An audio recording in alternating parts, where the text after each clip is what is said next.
Bueno, entonces en la clase anterior estábamos viendo los principios constitucionales y entre los principios constitucionales vimos la supremacía de la Constitución, ¿cierto? Y ahora vamos a mirar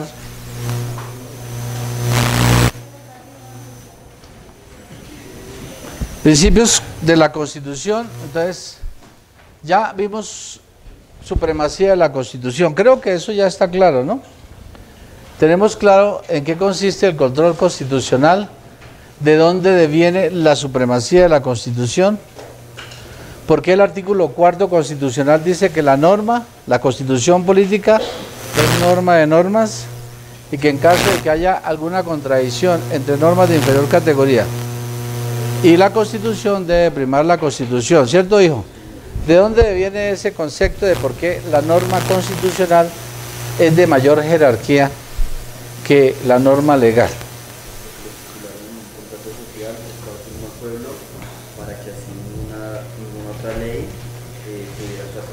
Pare ahí.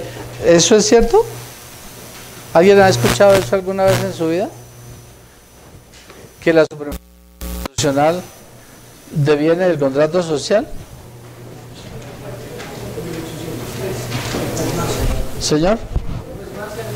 Entonces dice aquí el caballero, mira lo que tú estás diciendo, él dice que Marshall, un juez norteamericano, en un caso que se llamaba Marbury versus Madison, que usted tuvo que leer, él dijo que en una disputa de competencia, él dijo que la norma legal que establecía una competencia debía ser ante la norma constitucional.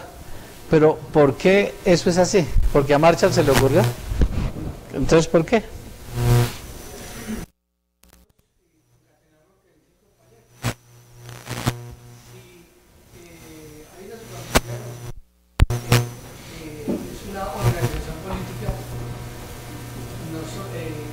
Prima la Constitución por encima de la norma, porque nosotros así lo establecemos para no vulnerar los derechos fundamentales que hay.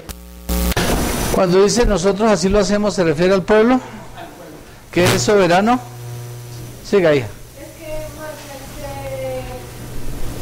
empezó a explicar esa teoría porque en Estados Unidos en esa época los jueces eran los mismos que velaban por la constitución de los ciudadanos, o sea, ellos eran los que tenían toda la potestad para decir sobre eso. Y él decía que eso era injusto porque debía haber algo que velara por los derechos fundamentales de las personas. Y ahí fue cuando pasó lo de, bueno, el problema que había Marshall. que cambiar de gobierno, Sí. y empezaron a nombrar muchos jueces que fueran del partido federalista. Y ahí fue cuando Marbury no lo nombraron juez, sabiendo que el presidente lo había firmado. Y fue por eso. Con el cambio de gobierno. Ajá. No querían posesionarlo finalmente. Pero ¿por qué la norma constitucional es de una jerarquía mayor que la norma legal? ¿Por qué ella prima sobre las demás normas de tipo jurídico? Señor. Y ahí se dice que prima el poder del pueblo frente al que es el mismo que se le da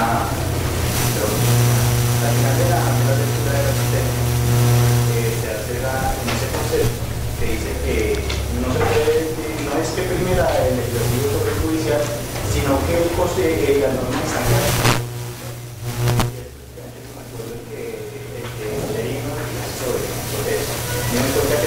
No fue la persona fue, se le asignó lo que no hubo una autorización que es por parte de alguien del Estado. Sí, eso es cierto. Pero porque la norma constitucional tiene mayor jerarquía que la norma legal. Señor.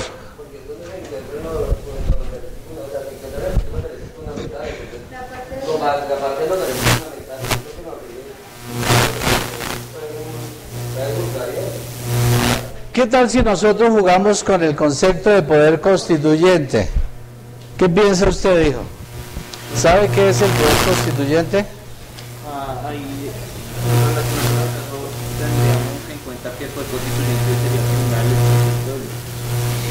Entonces, como la constitución es obra de... ¿Para qué sirve el poder constituyente? Para que los pueblos se den su propio régimen constitucional.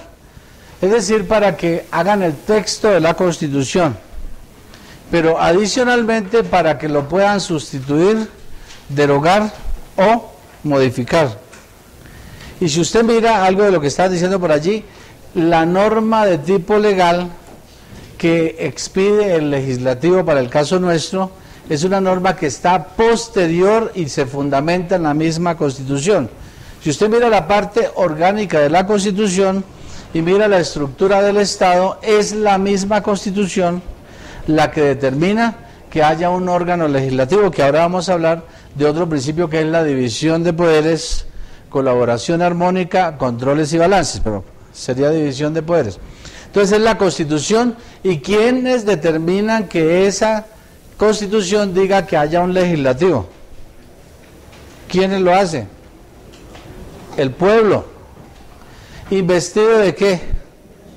Del poder constituyente. O sea, que si usted mira la Constitución, ella está más cercana, más compenetrada con el poder constituyente. Pregunto, ¿el poder constituyente sirve para hacer leyes? ¿Qué piensa, hijo? ¿Qué piensa, hijo? No es para hacer las leyes, es para hacer la Constitución, sustituirla, derogarla o modificarla. O sea que si usted acerca la norma, la constitucional y la norma legal al fogón de donde emana la facultad, que es el pueblo, y el poder constituyente, ¿cuál está más cercana? La Constitución. Por tanto, si la Constitución es la más cercana al poder constituyente, porque para eso existe el poder constituyente, y la ley es resultado de una decisión del constituyente en la Constitución, ¿quién debe estar por encima?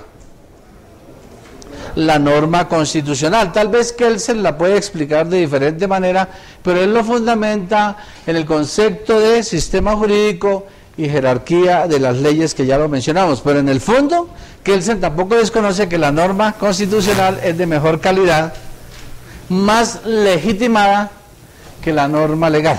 ¿De acuerdo? Si el pueblo emitiera o emite una regla, es más valiosa, tiene mayor legitimidad que una norma que emite el que es delegado, como sería el legislativo. Tiene que tenerlo claro. Bien. ¿Fundamento o para qué? Para que esta norma constitucional siga siendo suprema, la Constitución. Entonces, lo vimos en la clase anterior, que el constituyente creó un sistema de control, ¿qué? Constitucional. Entonces, aparece el artículo 4 constitucional, dice que la Constitución es norma de norma. Bien. Pero como si se trata de consejos, seguramente todas las normas quisieran estar por encima de la Constitución. Dijimos que existían 3 tipos de control constitucional a saber en nosotros. Un control constitucional que se llama concentrado, que es lo que tenía que ver con el juicito ese que hicimos. Un control difuso y un control mixto, aclarando que Colombia tiene una mixtura entre el concentrado y el difuso, y que el difuso resulta residual dentro de la mixtura, resulta residual. ¿Qué indica eso que resulta residual? Que solo procederá el control difuso de constitucionalidad cuando no se haya ejercido el control principal, que es el control ¿qué? Concentrado de constitucionalidad, que para nuestro caso está previsto en el artículo 241 constitucional. Señor, dígame. ¿No? Bueno, listo. Entonces, ¿qué implica que el control sea concentrado? Ya lo dijimos, en algunas oportunidades y frente a algunas normas el control es concentrado, ya lo vimos en la clase anterior. ¿Qué indica que el control sea concentrado, hijo?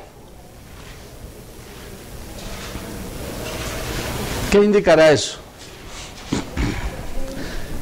que el constituyente en la Constitución le asignó de manera exclusiva y concentrada, valga la redundancia, es decir, lo depositó en él, ¿sí?, esa facultad de velar por la supremacía e integridad constitucional. ¿En quién?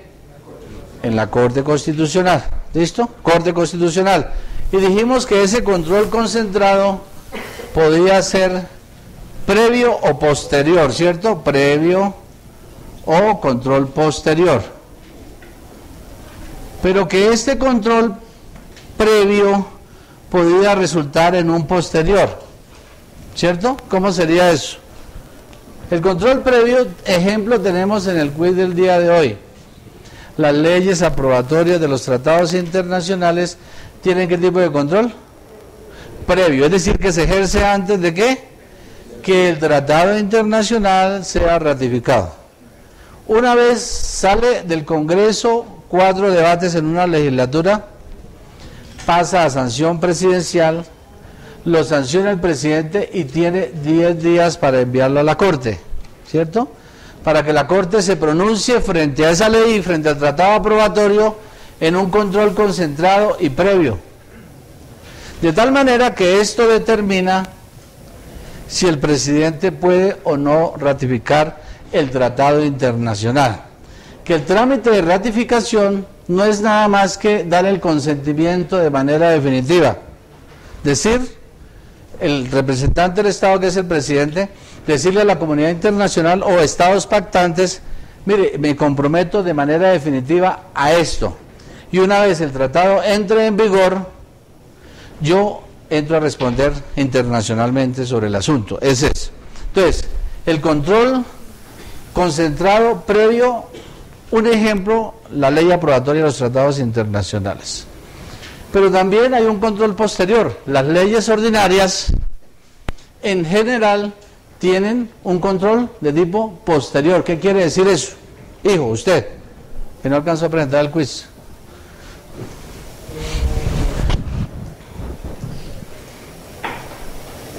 Es todo lo contrario de este, que una vez la ley ha entrado en vigor, no estoy hablando de leyes aprobatorias de tratados, las leyes ordinarias, los códigos, tienen un código ahí, Código Civil, Código de Comercio, Código Penal, esos códigos, esas leyes.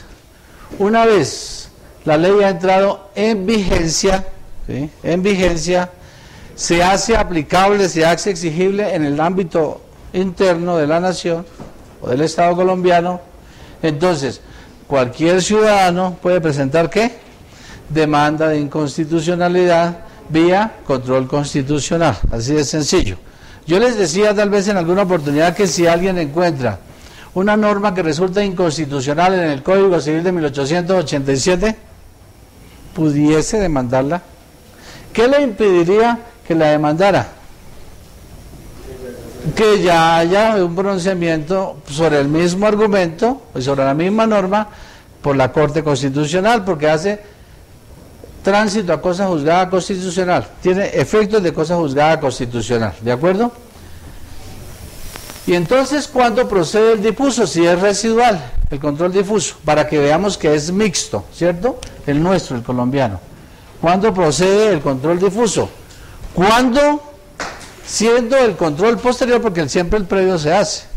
Esa sí es obligación porque es automático. Cuando siendo un control concentrado, normalmente posterior, no han demandado. O demandan la norma en un sentido diferente al que se está revisando.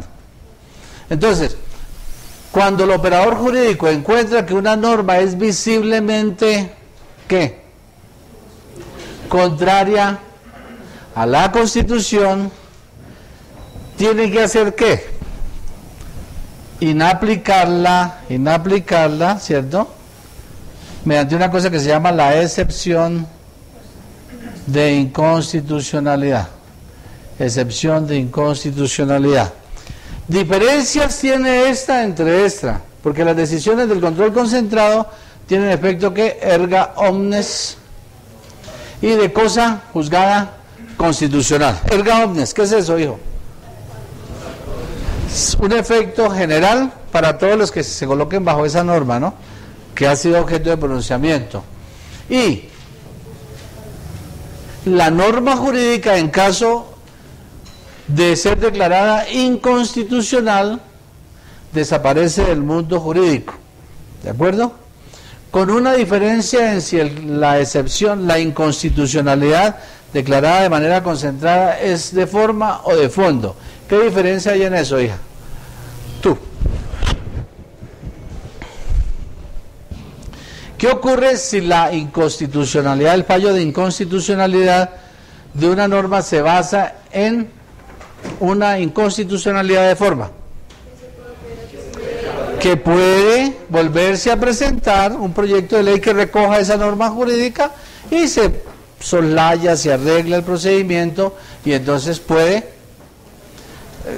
proferirse nuevamente la norma, pero puede ser que ahí haya una inconstitucionalidad de fondo posteriormente, ¿no?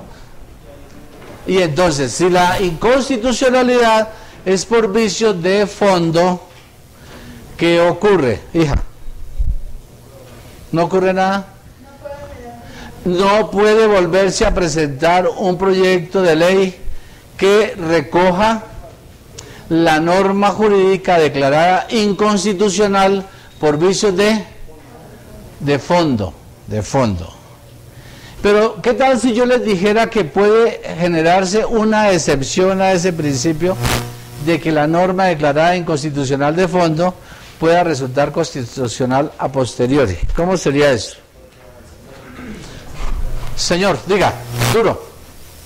Porque, pues, a medida que va avanzando el derecho, pues se tiene que cambiar la norma. ¿El derecho constitucional?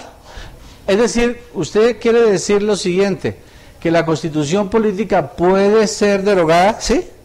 ¿Ha ocurrido? Sí, puede ser derogada en 1991 en Colombia, o puede ser que sustituida. Bueno, la modificación es una cosa de maquillaje, ¿no?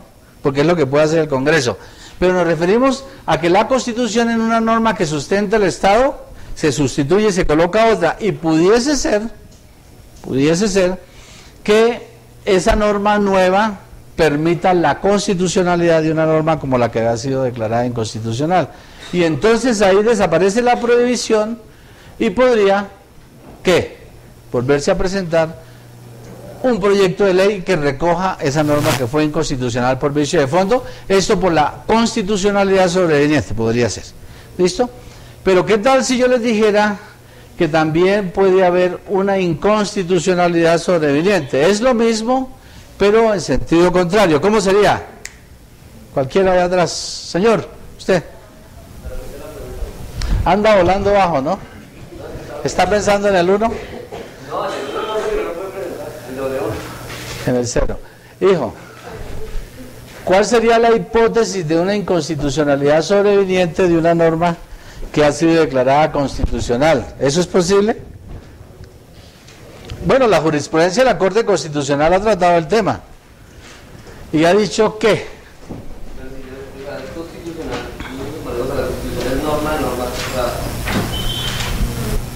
¿qué ocurriría con una norma de tipo legal que siendo constitucional bajo una constitución, la constitución fuese derogada y se profiriera una nueva constitución que profiera o que tenga una norma que traiga la inconstitucionalidad? Eso se llama inconstitucionalidad sobreveniente. ¿Y ahí qué procedería?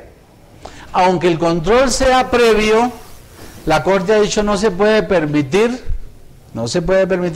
que siga una contradicción entre una norma legal y la Constitución. Entonces procedería el control constitucional por acción. Señor. Pero ahí prima la Constitución por encima de cualquier otra ley, porque es que la Constitución es norma de norma, no hay nada más. O sea, sí. No puede ir, pero eso es lo que sale encontrando, es una falencia. Claro. Es lo que estoy diciendo ahora. Que si, claro, si la Constitución se deroga o se sustituye.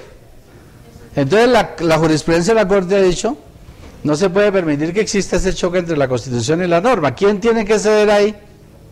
La norma de tipo legal, que es de inferior categoría, por tanto procede demanda de inconstitucionalidad, es decir, control constitucional por acción.